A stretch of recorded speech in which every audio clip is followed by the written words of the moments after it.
Bonjour à toutes et à tous, je suis ravie de vous retrouver aujourd'hui avec une invitée, Caroline. Bonjour Caroline. Bonjour Mélanie, merci de m'accueillir, je suis ravie. Bah écoute, moi aussi. Aujourd'hui on va parler mode, une mode responsable. Mais avant tout ça, j'aimerais vraiment que tu te présentes, que tu puisses aussi nous raconter ton parcours. Et qu'est-ce qui a fait qu'aujourd'hui tu proposes cette mode responsable avec un produit phare, parce que je trouve que les histoires de vie sont toujours hyper pertinentes euh, pour venir vraiment comprendre aujourd'hui pourquoi tu en es là. Oui, donc moi je m'appelle Caroline Bisval, je vis à Paris, j'ai 38 ans, je suis maman de 2 enfants. Comme je me décris en disant souvent que j'ai passé ma vie à cocher des cases, sans vraiment jamais y rentrer. Donc voilà, j'ai été, collège, lycée, j'ai été, déscolarisée. Ensuite, je suis allée à la fac et puis il fallait faire une école, j'ai fait une école. Et puis, mes parents me disaient: «Ah bah, mieux vaut travailler pour les riches, les miettes sont meilleures». Donc je suis allée dans des grandes entreprises, occuper des beaux postes, de cadre. J'y ai vécu des très bons moments, vraiment je jette pas la pierre, du tout. Mais, j'avais toujours au fond de moi une petite voix, qui me disait que c'était pas forcément la voie, qui me faisait rêver. Je me sentais toujours un peu, en dehors des clous, même si les voies étaient souvent toutes tracées dans ces grandes entreprises. Tous les 2 ans, on te change de poste, t'évolues, t'es un peu dans ton rouleau compresseur, t'avances, et il se passe plein de belles choses et t'apprends des choses. Donc ça, c'était plutôt positif. Mais très récemment, pendant la période du Covid, donc j'étais acheteuse dans la mode pour les aéroports. Et donc là, ça a été 2 secteurs un peu compliqués qui n'ont pas fait bon ménage. Et du coup, j'ai eu beaucoup, beaucoup de chômage partiel et énorme remise en question personnelle, très forte introspection. En fait, à plus travailler, à ne plus avoir de perspective, je perdais complètement confiance en moi. Donc je me suis dit: «Ça va pas du tout». Et donc je suis allée voir une coach, et en fait, au bout d'1 heure et demie de coaching avec elle, je sais pas, ça a été complètement le déclic. C'est assez inexplicable ce qui s'est passé. Mais je me suis dit: «Ça y est, j'ai ce rêve au fond de moi de lancer ma marque de mode, je le fais». Hmm. Et donc ça a été vraiment le déclic. Donc je suis rentrée à la maison, j'ai dit à mon mari: «Je le fais». Ce à quoi il m'a répondu: «Tu es bien gentil, mais on a un crédit et 2 enfants, donc ne fais pas n'importe quoi». Et donc j'ai travaillé, comme on appelle, en side project pendant 1 an à réaliser ce rêve. Waouh. Voilà. Et du coup, c'est quoi ce rêve? Raconte. Donc ce rêve, en fait, moi j'arrivais pas vraiment à m'habiller. C'est-à-dire que moi j'aime, les looks vraiment pointus, des belles pièces, mais qui soient responsables. Et le fait est que les marques très mode qui me plaisent sont pas vraiment responsables et les marques qui sont enclines à être responsables sont à mon goût pas vraiment très mode. Donc je me suis dit il faut réconcilier les deux. Et donc là j'ai pris une styliste, une modéliste, j'ai fait dessiner un peu la collection de mes rêves. Et donc je la montrais à mes copines. Donc je travaillais, comme je disais, en side project pendant 1 an à peu près. Donc j'avais 3 jours de chômage partiel et 2 jours où je travaillais pour mon entreprise. Donc sur ces 3 jours-là, je faisais ça. Et puis je montrais cette collection à mes copines qui me disaient toutes ouais c'est super, mais moi j'oserais pas porter ça. Et donc au bout d'un moment, ça a fait tilt dans ma tête. Je me suis dit, je suis en train de faire la même chose que font toutes les marques de mode, c'est-à-dire créer des choses qui me plaisent à moi. Et en fait, ça va pas. Je pense que c'est ce business model-là qu'il faut changer profondément. Et du coup, je me suis dit, je vais faire un seul produit, être monoproduit. J'adore les chemises. Donc, j'ai choisi la chemise volontairement parce que c'est une pièce qui est empruntée au vestiaire homme avec tous les codes de pouvoir qu'elle peut avoir. Et j'y ai mis ma petite touche rebelle avec des cols amovibles. Donc aujourd'hui, je propose une chemise avec des cols interchangeables pour pouvoir changer de col comme de chemise et surtout faire des mix and match à l'infini. Donc, Hmm. c'est-à-dire qu'une fille qui est très classique, elle peut avoir une chemise blanche avec un col effet jean ou un col uni. Et puis, une fille qui ose des looks un peu plus pointus, elle peut mettre une chemise zèbre avec un col Vichy rouge, rose, bandana. Et là, on peut tout se permettre. Et en fait, Hmm. mon idée derrière ça, c'était de se dire, il faut rendre aussi le pouvoir aux femmes de choisir leur look. Et je pense qu'un gage de durabilité et de responsabilité, c'est aussi ça. Quand tu choisis ta pièce et qu'elle est personnalisée, déjà, tu as mis du cœur à te préparer ta pièce et tu es plus encline à la porter. Et le fait de pouvoir changer ton col, t'es plus encline à la reporter. Aujourd'hui, le fait est qu'on a à peu près 2/3 des vêtements de notre dressing qui ne sortent jamais du placard. Donc l'enjeu, c'est vraiment d'augmenter ce taux d'utilisation et de créer du coup cette marque de prêt-à-porter. Et du coup, justement, là, t'évoquais le fait que donc il y a deux chemises, il y a soit l'uni ou une chemise qui est en zèbre, et c'est hyper étonnant. Pourquoi t'as fait du coup une chemise uni blanche? On comprend parce que c'est quand même le classique, mais pourquoi cette chemise au motif zèbre? Alors, si tu veux tout savoir, pendant ce fameux rendez-vous avec cette coach, elle m'a dit c'est normal que vous soyez pas bien, vous êtes un zèbre. Et moi, je lui ai répondu, je ne sais pas ce que c'est que ça, je connaissais pas du tout cette notion de zèbre, j'y crois pas forcément. Donc pour les personnes qui nous écoutent, on appelle zèbre en psychologie des personnes à haut potentiel, les fameux HPI dont tout le monde parle. Aujourd'hui, tout le monde parle que de ça. On a tous des copains qui ont des enfants HPI, c'est le terme à la mode. Et en fait, moi, je lui ai répondu, je ne sais pas si je suis un zèbre, mais en tout cas, je n'ai jamais été un mouton. Et donc, je me suis dit, voilà, clin d'œil à cette histoire, l'imprimé zèbre. J'ai toujours été fan des imprimés animaliers, que ce soit zèbre ou léopard, j'en ai beaucoup dans ma garde-robe. Et je me suis dit, voilà, pour démarrer ma collection, j'ai vraiment envie que les femmes, tu vois, sur cet imprimé zèbre, en fait, un zèbre, c'est un animal qui est sauvage, qui est courageux, qui est unique de par ses rayures. C'est un peu comme nous avec nos empreintes digitales. Donc, je me suis dit, vivons heureux, vivons zébrés. Et j'ai envie que toutes les femmes révèlent leur potentiel via le vêtement, tu vois. Qu'elles soient toutes un peu HPI via le look. Et c'est pour ça, c'est la vraie raison pour laquelle j'ai créé toute la marque autour de cet ADN du zèbre. Et donc du lien très fort forcément avec la notion de psychologie.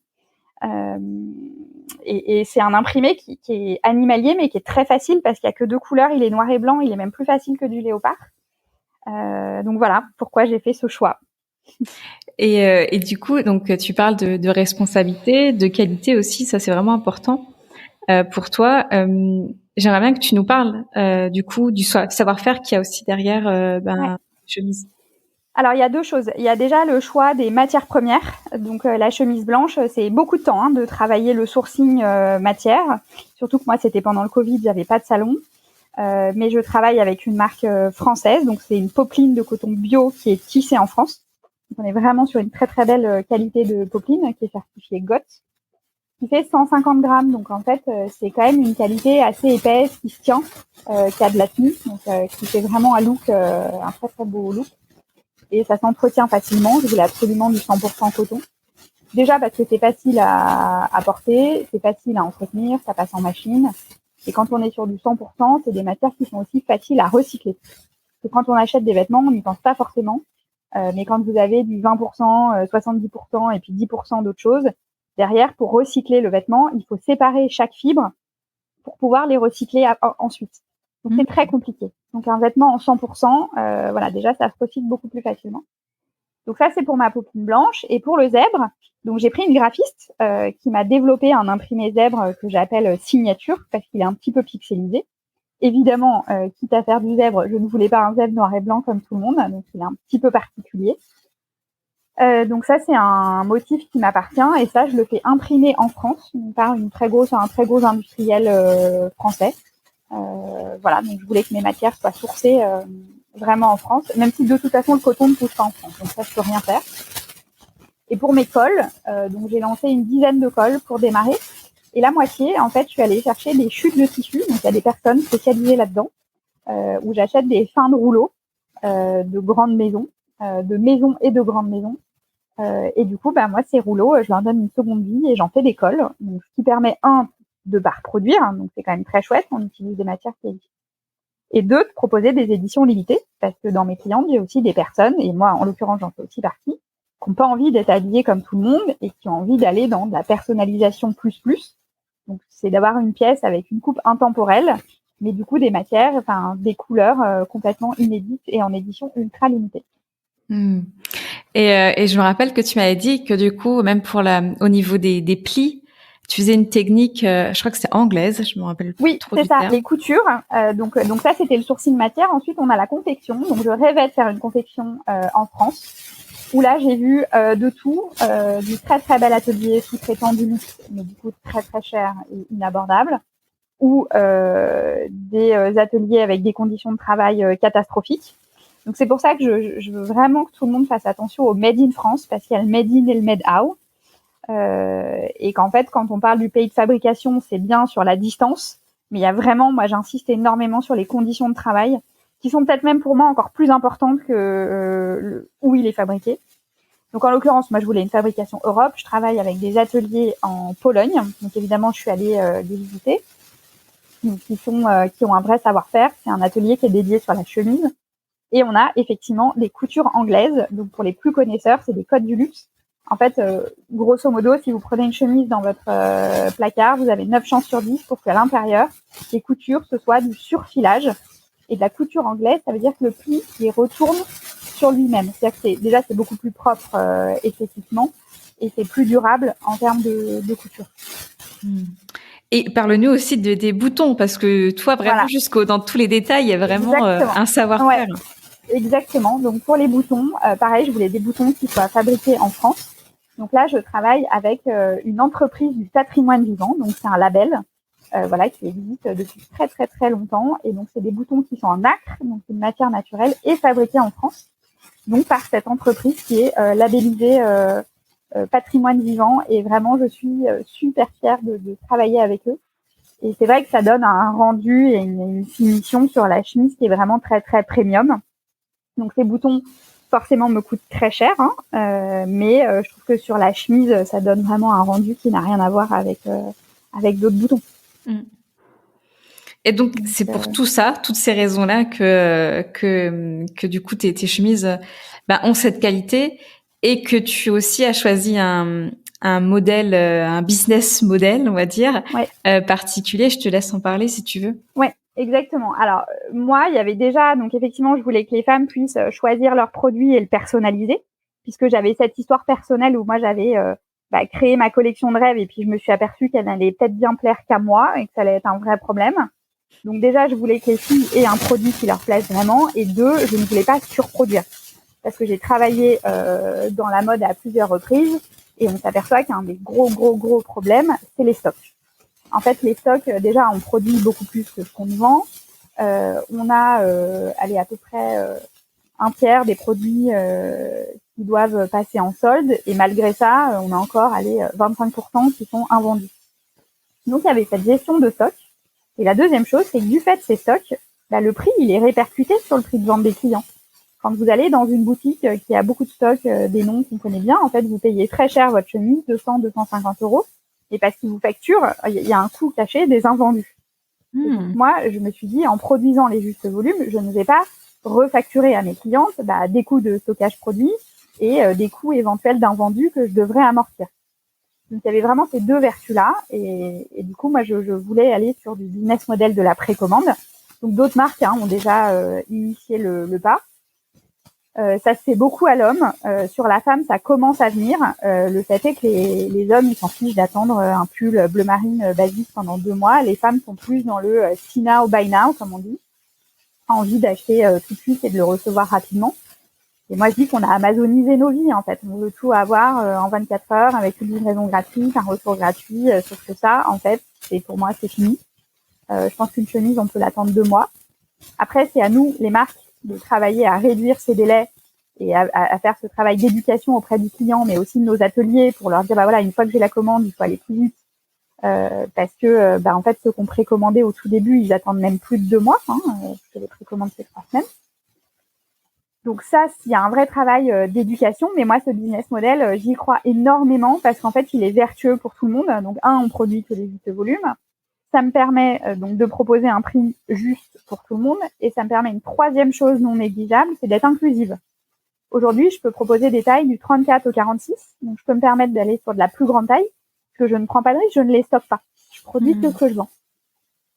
Donc ça, c'est aussi des vertus de la précommande. Et moi, comme je dis toujours, l'attente, c'est la moitié du plaisir. Et ça doit rester la moitié du plaisir. Donc il faut qu'on apprenne à attendre. Voilà. Et du coup, là, justement, toi, tu es en pleine précommande, si mes souvenirs sont bons. Exactement. On a lancé la précommande la semaine dernière pour 3 semaines, donc jusqu'au 24 mars, donc sur notre site internet. Donc la marque s'appelle Décider EES pour les femmes décidées. Donc sur notre site internet, je pense que tu mettras le lien dans l'épisode, mais www.decider.com, voilà, exactement. Vous pouvez créer votre chemise en direct. Donc vous choisissez votre chemise, vous choisissez vos cols et on livrera mi-mai. Exactement. Il y a 8 semaines de délai. Et du coup, comme tu l'as dit, là, ton entreprise s'appelle Décider. Ouais. Voilà, on a compris qu'il y a quand même une notion d'audace, une notion aussi de revendication, de la personnalité aussi, du fait qu'on est tous uniques. Mais qu'est-ce qui t'a vraiment, influencé dans, tu sais, les noms de marques? Je trouve que c'est toujours très compliqué. Soit on l'a, tu sais, on se réveille un matin, on l'a, et puis parfois t'en cherches un et ça fait toujours 2 ans et que tu l'as toujours pas. Qu'est-ce que toi a fait que tu as appelé ta marque Décider? Ouais, c'est une super question. C'est très compliqué parce qu'en fait, ce jour-là, ce matin-là, je me suis levée, je savais pas que j'allais lancer ma marque. Honnêtement, ça s'est fait en 1 heure et demie. Donc, et en fait, je suis rentrée. Je dis c'est décidé, je lance ma marque. Décider pour les femmes décidées parce que en fait, j'avais envie derrière d'entraîner avec moi. Des femmes vraiment décidées. Moi, c'est ces femmes-là que j'ai envie d'habiller. D'ailleurs, pour choisir mes mannequins, pour tout te dire, je ne voulais pas de mannequins, entre guillemets, comme tout le monde, 1m70 en taille 34. Autant dire que c'est pas moi. Et je me suis dit, j'ai envie d'aller chercher des femmes décidées et j'ai trouvé mes égéries sur LinkedIn. Et c'est elles qui sont devenues égéries de ma marque. C'est parce que je voulais être cohérente sur ma marque de A à Z. Et donc, je voulais des femmes décidées. Et demain, je relancerai un footing. J'ai pas envie de prendre des mannequins qui connaissent pas ma marque, qui incarnent pas les valeurs. Je préfère des femmes qui soient pas professionnelles, mais des femmes décidées, tu vois, à prendre sa vie en main, à aller de l'avant. Et je me souviens, j'ai appelé mon frère, je disais, j'ai pas de nom d'entreprise. Alors, tout le monde fait les jeux de mots, les prénoms, les noms des enfants, il y avait rien qui sonnait bien. Et puis là, il m'a dit, tu sais, il y a un mec qui a appelé sa boîte pomme, ça a bien marché, te casse pas la tête, un nom, c'est pas grave. Donc effectivement, quand tu penses à Apple, tu te dis qu'en fait, ça n'a pas vraiment de grand lien avec un ordinateur. Et je me suis dit, à un moment, faut y aller. C'est pas très grave. Au pire du pire, s'il faut le changer, il y en a plein qui ont changé de nom. Donc voilà, je t'avoue que c'était tellement ancré en moi et la décision, je l'ai tellement prise vite. En fait, j'ai pris la décision très vite, et je suis passée à l'action très vite. Mais tu vois, j'ai mis 1 an à quitter mon poste. Parce que je voulais me prototyper en apprentie entrepreneuse, tu vois, de voir est-ce que je vais réussir toute seule à me motiver, à me faire un programme, à avancer comme je veux.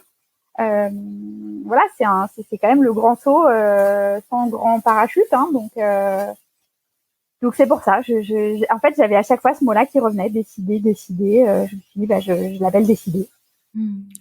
Et du coup, tu parles justement de cette année de transition, tu sais, où pendant 1 an, tu as prototypé ton produit, mais finalement, tu t'es prototypé aussi entrepreneur. Complètement.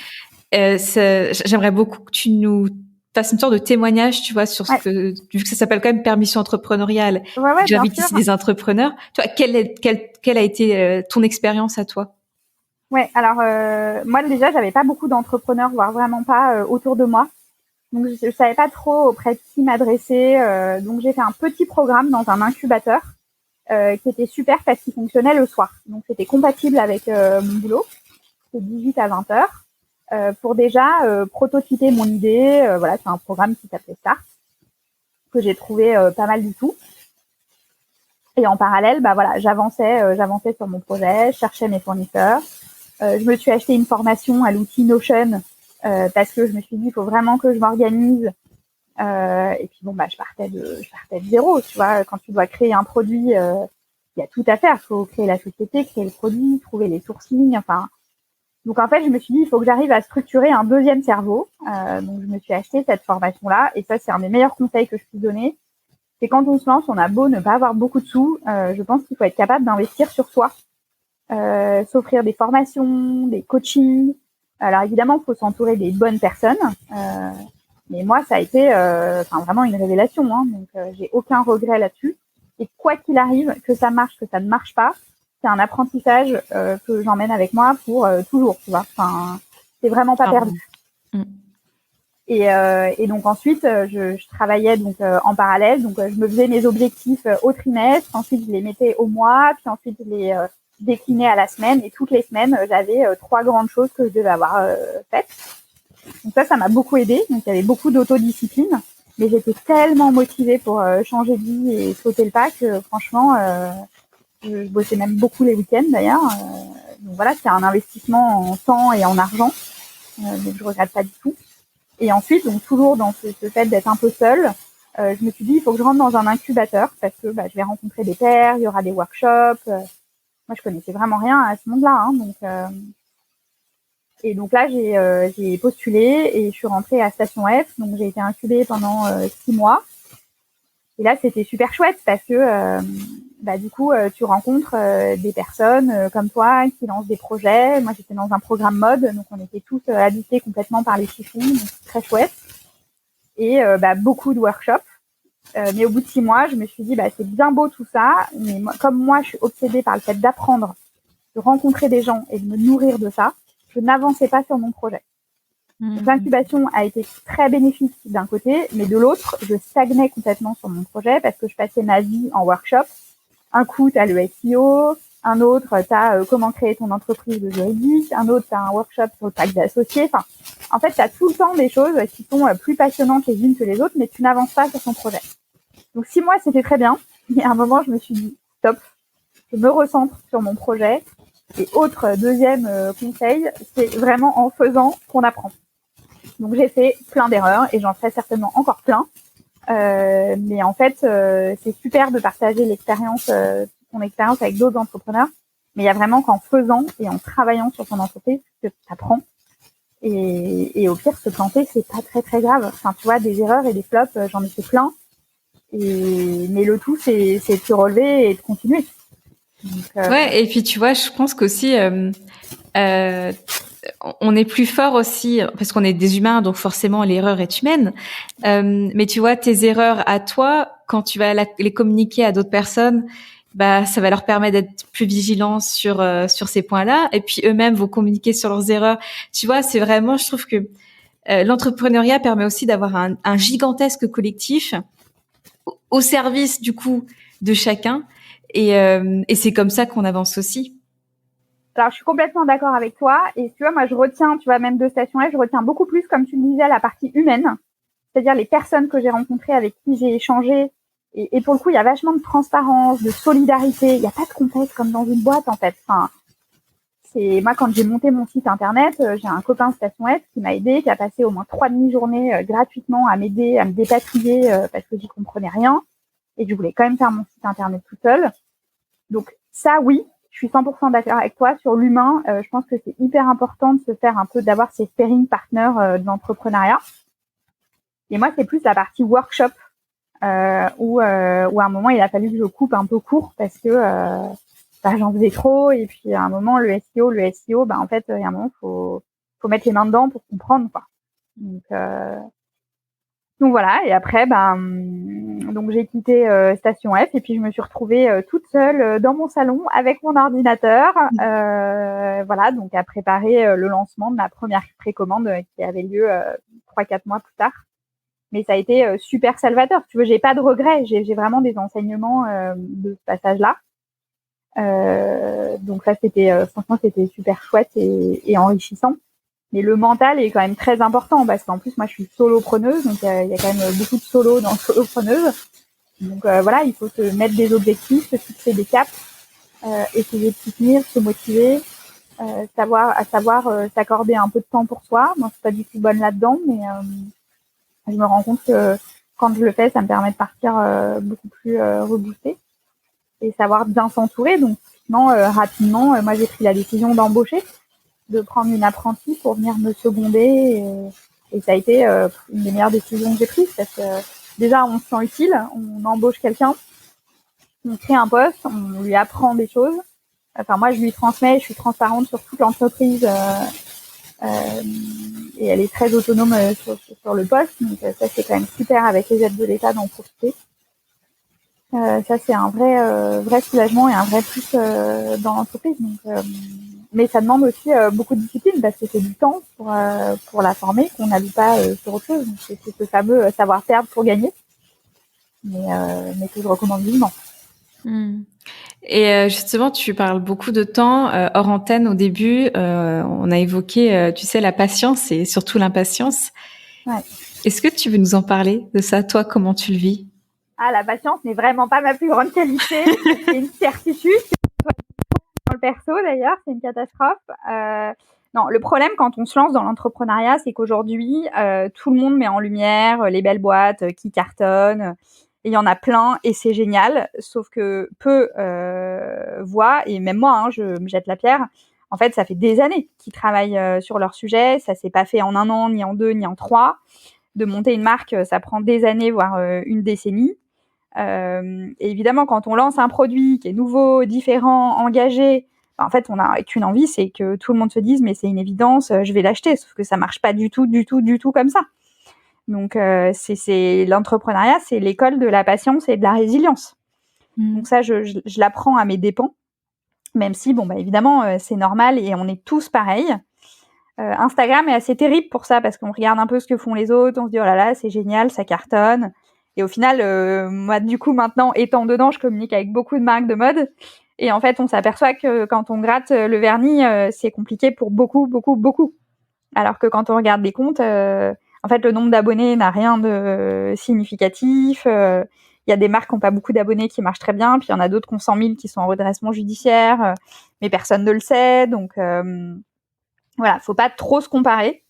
Je pense qu'il faut s'inspirer sans copier, mais ne pas trop se comparer et être patient. Enfin, voilà, être patient. Mais c'est pas ma plus grande qualité. Tu as raison. C'est c'est un vrai sujet, mais quand on partage avec d'autres entrepreneurs, tout le monde a ce même sujet. Après, il y a deux choses pour être très transparente. Il y a la patience d'un côté, et puis il y a la trésorerie de l'autre. C'est-à-dire qu'aujourd'hui, moi je le dis en toute transparence, j'ai le meilleur business angel de France puisque je suis au chômage et c'est Pôle emploi pour 2 ans. Mais quand ça s'arrête du jour au lendemain. Et moi, pour l'instant, l'entreprise n'est pas rentable. Donc, enfin, elle l'est parce que je me paye pas forcément. Mais à terme, je peux pas rester sans salaire. Donc, on rentre dans des épisodes de levée de fonds, voilà, à laquelle je vais avoir du mal à couper, bien sûr. Donc, en fait, il y a la patience d'un côté, patience, résilience, et de l'autre, bah, il y a, on n'est pas philanthrope, donc il faut qu'on arrive à gagner notre vie, et c'est pas évident. Ou alors, tu pourras l'être un jour, mais il faudra déjà que tu aies beaucoup, beaucoup de millions dans ton, dans ton porte-monnaie pour être ensuite philanthrope. Exactement. J'y suis pas, et en fait, j'aspire même pas à être multimillionnaire, tu vois. Moi, je veux juste vivre de ma passion, rendre des femmes belles, heureuses, et ne pas abîmer notre planète, tu vois. Et juste vraiment mon motto, c'est de changer les modes de consommation. C'est-à-dire que moi, je veux qu'on puisse choisir ce qu'on achète, qu'on nous l'impose pas. Moi, ce qui m'agace, tu vois, je suis assez fan des grands magasins, mais quand j'y vais, je me dis, mais mon Dieu, toute cette marchandise qui dégouline de partout, dont, bah voilà, parfois personne ne veut. Qu'est-ce qu'on en fait? Où ça va? Ces produits? Ça me rend dingue. Alors qu'on pourrait avoir plein de super produits et de collections, et si on passait juste en précommande, tu vois, juste attendre un tout petit peu, bah en fait ça changerait tout. Donc je dis à tout le monde, attendons un peu plus, passons en précommande. Je pense que c'est un business model qui s'applique à plein de choses. Enfin pour moi, à part les enfants, le sport, la grossesse, qui sont 3 secteurs où globalement tu peux pas attendre. Enfin tu vois, moi je vois mes enfants, s'ils ont besoin d'un pantalon, je peux pas dire attends, j'attends 2 mois, ils auront changé de taille, donc c'est pas possible. Mais sinon, tu vois, acheter un sac, je sais pas, de la vaisselle, un pull, un t-shirt, un jean, tu peux attendre, tu vois. Ouais, et tu sais, je crois que ça, c'était un des grands, enfin, ça a dû faire partie des grandes leçons du premier confinement. En plus, je crois que sur Netflix, Marie Kondo venait juste de sortir. Je crois que ça a été premier confinement ou un truc comme ça. Et on s'est tous rendu compte que, bah déjà en confinement, on n'avait pas forcément envie de s'habiller chic, tu vois, tous les jours, loin de là. Ouais. Et qu'au final, on s'est rendu compte qu'on avait tellement de vêtements, d'objets, de Bah, bibelots. Et moi, je sais que du coup, j'étais au premier confinement chez mes parents et on a fait mais un tri monstrueux. Enfin, déjà, c'était compliqué dans les décharges tellement qu'il y avait de gens qui ramenaient plein de trucs en fait, parce que ça a été, je crois, voilà, une des grandes activités avec l'apéro de cette la cuisine, période-là voilà, j'allais dire. C'est et ça. la cuisine. Et au final, comme tu dis, si on a enfin, moi, je sais que J'ai eu acheté du fast fashion. Hein. Je pense qu'en toute adolescente a à peu près fait ça une fois dans sa vie. Bien sûr. Non, mais bien Mais sûr. bon, déjà avec notre mode de vie maintenant, on achète très peu puisque ma vie tient dans une valise à 21 kilos. Mais C'est beau. il y a un stock en Bretagne quand même où il y a nos affaires d'hiver. Mais c'est vrai que au final, comme tu dis, si on a un coup de cœur pour une pièce, mais qu'est-ce qu'on en a à faire si on attend 2 mois ou 6 finalement? Ouais, voilà, tu vois, moi je pense qu'on peut attendre et que ce petit truc en plus de la personnalisation, de l'édition limitée, de pas être habillé comme tout le monde, moi je revendique vraiment, arrêtons d'être des moutons. En fait, s'habiller, c'est militer, s'habiller, c'est s'affirmer, c'est futile mais utile. Voilà, il y en a qui me disent oui, t'es pas un business essentiel. Oui, ok, c'est vrai, mais pour moi, c'est quand même très important de s'habiller, d'être bien dans sa peau, dans ses baskets. Et je me sens pas du tout pareil quand je suis dans une tenue où je me dis bah tiens, elle est bien coupée, tout le monde ne l'a pas, elle est faite dans les règles de l'art. Parce qu'aujourd'hui, tu prends une chemise en fast fashion à 19,90 €, t'enlèves la TVA, t'enlèves le loyer, le salaire des personnes qui travaillent dans la boutique, le transport. Mais en fait, il ne reste plus rien. C'est-à-dire que la personne qui l'a faite, mais elle ne touche absolument rien sur la confection de ce produit-là. Et qu'on ne me parle pas de l'effet volume, c'est pas possible. On est sur des prix qui ne sont absolument pas possibles. Donc, c'est très compliqué parce qu'en même temps, je comprends des gens qui n'ont pas forcément énormément de moyens, qui disent tiens, j'ai envie d'une petite fringue, je vais dans une enseigne de fast fashion. Je comprends tout à fait et je ne jette pas la pierre. La seule chose, c'est l'éducation, c'est de se dire voilà, ayez juste conscience de ce qui se passe derrière. Moi, en plus, forcément, depuis que je suis maman, bah ça change la donne. On se dit quel monde on va laisser à nos enfants. Et le réchauffement climatique, la surproduction, enfin la mode en plus c'est la deuxième industrie la plus polluante au monde, mais parce qu'on surproduit. En fait, ce serait pas du tout la même chose si on changeait complètement. Moi, j'aimerais demain que toutes les marques de mode soient en précommande et qu'il n'y ait pas que moi, que ce soit la norme en fait. Oui, et puis tu vois déjà, donc il y a l'aspect du surplus, mais donc toi, tu as une qualité GOTS, un coton bio. Pareil, en fait, c'est polluant. C'est au-delà de l'aspect production. C'est aussi dans la matière première c'est comment dire comment c'est produit parce que bah il y a des cotons. Je crois que maintenant même c'est du coton OGM dans plusieurs endroits dans le monde. Ouais. Bon bref. Ouais, t'as ça, mais t'as... Donc oui, alors, à la limite du coton, 100% coton, qu'il soit GOTS ou pas, tu te dis, bon, t'es sur une matière naturelle qui est en 100%, mais tu prends des matières de fast fashion qui sont pleines de polyester, de produits chimiques. Il y a même des études en ce moment qui tournent en disant que c'est néfaste pour les ados qui ont des problèmes de puberté à force de porter du pétrole sur elles et des produits chimiques, pour pas dire merdiques, tu vois. Donc, sauf que le prix, forcément, est attrayant et qu'aujourd'hui, on s'est tous habitués à ça. C'est malheureusement devenu dans les mœurs, donc il faut rechanger les choses dans l'autre sens. Mais quand c'est pour payer plus cher, c'est quand même plus compliqué de rééduquer tout le monde. Mais et quand je vois l'essor de... Je peux citer une marque? Bah, tu as fait pour Apple, donc oui, je pense. Ouais. Non, mais quand je vois l'essor d'une marque, on va dire un géant de la fast fashion chinois, je ne vais pas citer l'espagnol, mais le chinois, je suis vraiment effarée parce que d'un côté, tu as tous les jeunes dans la rue qui militent sur le réchauffement climatique et de l'autre, ils s'habillent tous là-bas. Donc je me dis, il y a deux salles, deux ambiances à réconcilier. Et en même temps, ils n'ont pas forcément beaucoup de sous et je le conçois tout à fait. C'est vraiment pour ça que je me suis dit, j'ai envie de créer un produit où t'as l'impression que tu peux le porter toutes les semaines et en changeant de col, t'as l'impression de changer de produit, tu t'en lasses pas.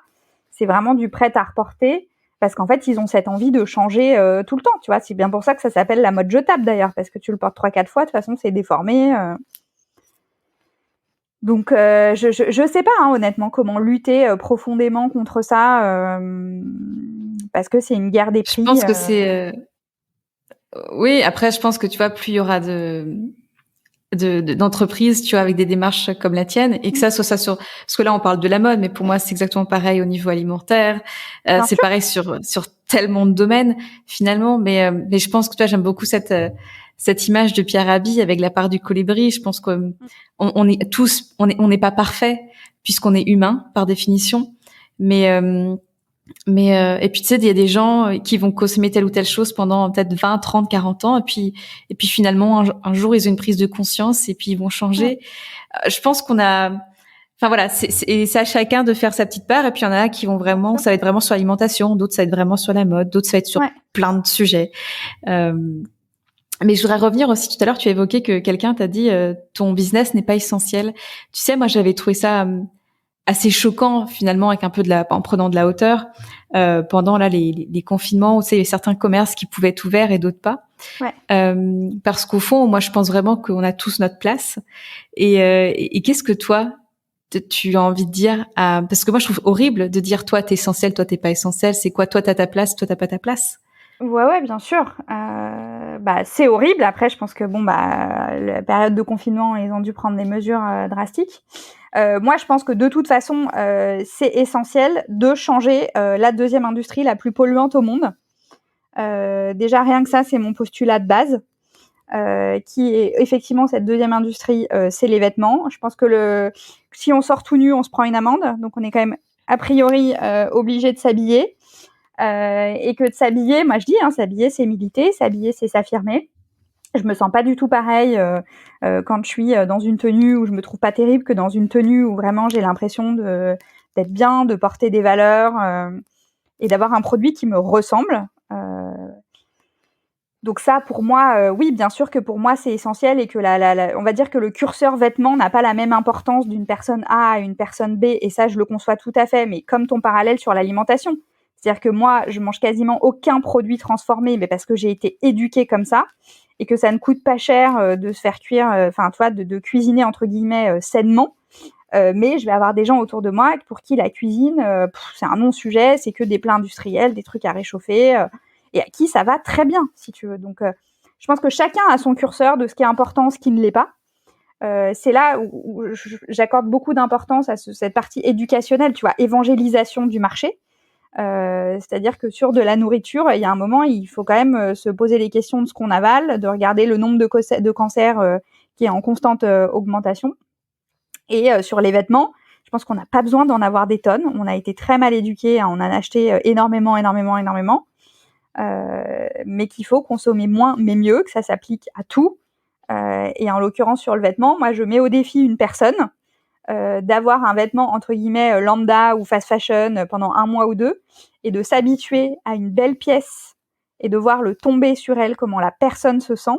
Et je prends le pari qu'il y aura un avant-après. Forcément, ouais. Voilà ce que je réponds à quelqu'un qui me dit que c'est pas essentiel. Donc, mais tu vois, c'est comme manger. Je veux dire, on peut faire la grève de la faim aussi. Enfin, tu vois, c'est chacun a ses curseurs et je respecte même quelqu'un qui me dit ça. Tu vois, j'ai même aucun jugement. Chacun pense ce qu'il veut. Moi, en tout cas, c'est ce que je pense. Oui. Et je pense que ça peut même aider les femmes, tu vois, de se sentir bien, de choisir son look. D'ailleurs, chaque femme, quand elle a un entretien ou une présentation devant tout le monde, enfin, tu vois, la tenue, c'est une des premières choses à laquelle on pense. Tu vois.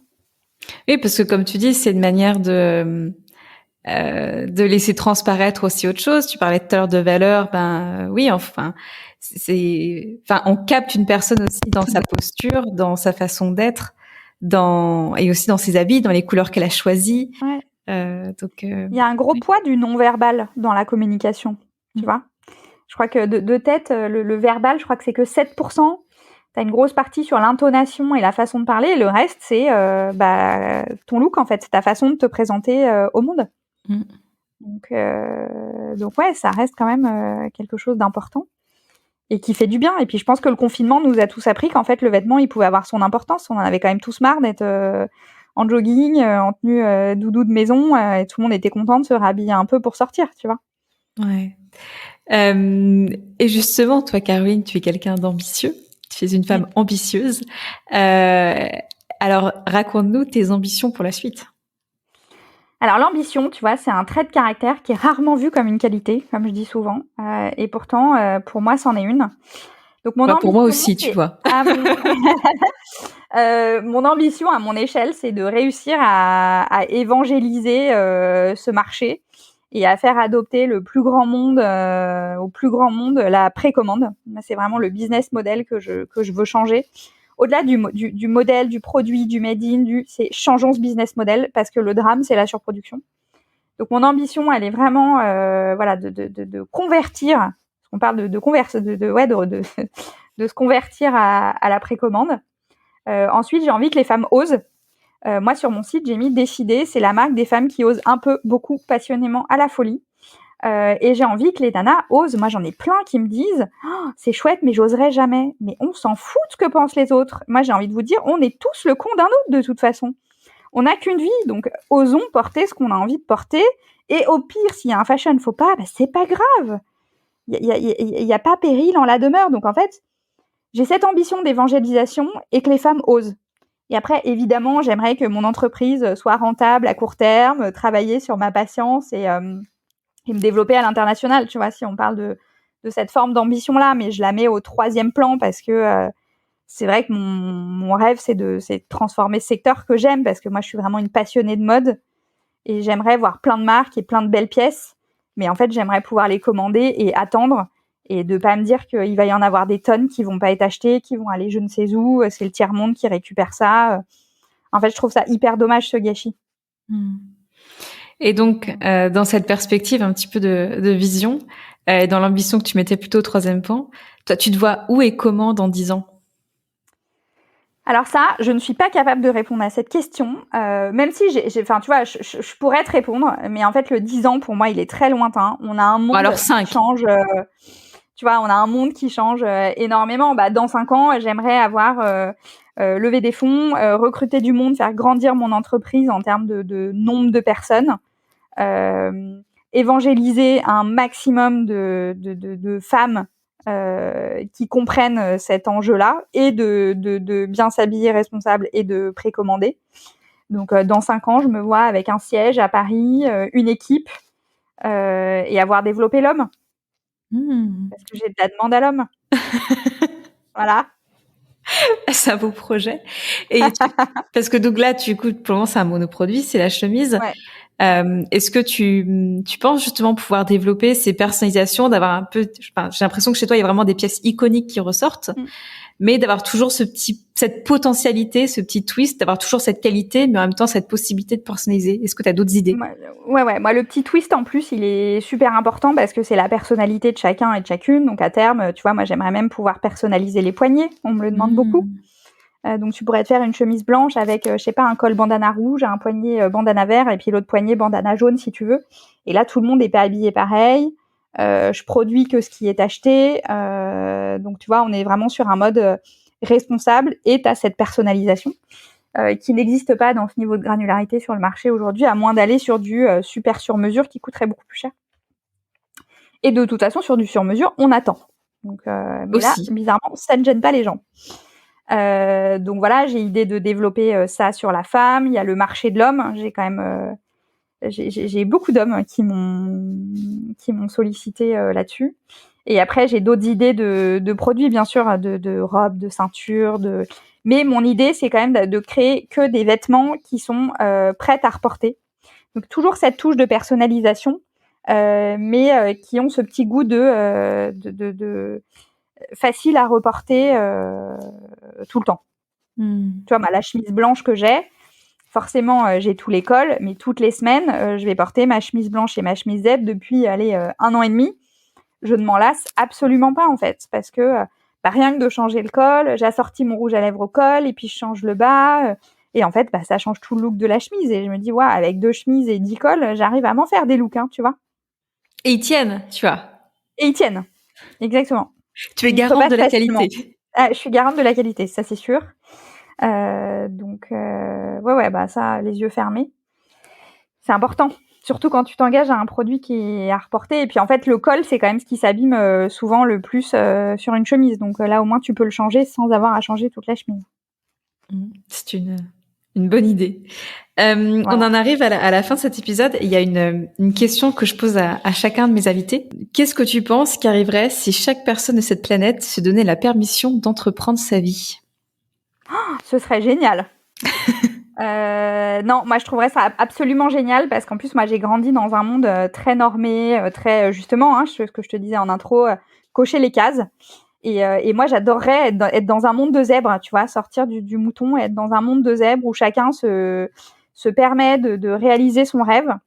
Et juste là-dessus, moi je dirais une chose, c'est que le side project, c'est-à-dire que d'avoir mon CDI, entre guillemets, ma sécurité financière, et de me prototyper comme je dis, en baby-preneuse sur mon projet, ça a été absolument génial. Alors oui, effectivement, j'avais beaucoup de temps avec ce chômage partiel, mais en fait, toutes les personnes qui auraient envie de se donner cette permission entrepreneuriale et qui ne le font pas, moi, j'ai envie de dire, commencez petit à petit, prenez-vous, je sais pas, 1 heure par semaine, puis 2 heures par semaine, puis peut-être un après-midi, le week-end, c'est rien, pour travailler son projet et oser se lancer. Même si au fond de moi, je dis quand même, c'est pas fait pour tout le monde, hein, parce qu'il faut avoir le mental pour y aller. C'est quand même très dur au quotidien, surtout en se lançant seul, de se motiver tous les jours. Puis bon, on n'a pas d'argent, donc pas de bureau. Donc moi, en l'occurrence, je suis dans mon salon tous les jours.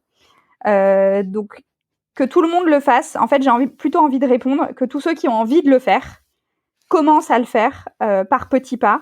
Aillent rencontrer des personnes qui sont entrepreneurs dans le domaine qui les intéresse. Demain, vous avez envie de vous lancer dans les fleurs, allez voir des fleuristes. Les gens adorent parler d'eux. Donc, invitez-les à boire un café une demi-heure et faites-vous un template de questions. Moi, c'est ce que j'avais fait. J'avais 5-6 questions que je posais à tous les entrepreneurs. Et c'est ça qui m'a aidée, en fait. Est-ce que la vie que vous avez peut me plaire ou pas? Et en même temps, de se prototyper et de se donner cette permission entrepreneuriale. Alors évidemment, en France, on a le chômage, on a plein de facteurs, on va dire, facilitants. Mais en fait, rien n'est irréversible et on n'a qu'une vie. Il faut surtout pas vivre avec des regrets. Si vous avez quelque chose au fond de vous, il faut y aller.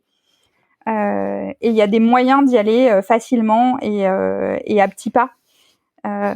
Et quand bien même vous avez une aventure entrepreneuriale qui ne marche pas, on s'en fout. C'est déjà génial d'avoir osé, d'avoir eu le courage de le faire. Et vous retrouverez toujours un job ailleurs. Moi, je pense que dans tous les cas, c'est du positif. Et c'est aussi apprendre à se connaître soi-même. Enfin, on apprend ses limites, on dépasse ses limites. Je trouve que c'est très, très, très, très, très enrichissant. Mais je me permets quand même de dire que c'est pas fait pour tout le monde. Faut en avoir très envie. Oui, je pense qu'il y a vraiment un état d'esprit, il y a vraiment une façon d'entreprendre et comme tu dis, ça ne convient pas à tout le monde. Après, il y en a aussi qui sont d'excellents intrapreneurs au sein d'entreprises. C'est pour ça que moi je parle d'entreprendre sa vie parce que même si pour moi l'entrepreneuriat ça a été ma voie d'émancipation, je pense qu'on peut entreprendre aussi dans sa vie au-delà décidément d'entrepreneuriat. Mais oui, et puis comme tu dis, c'est vrai qu'en France, il y a quand même beaucoup de solutions.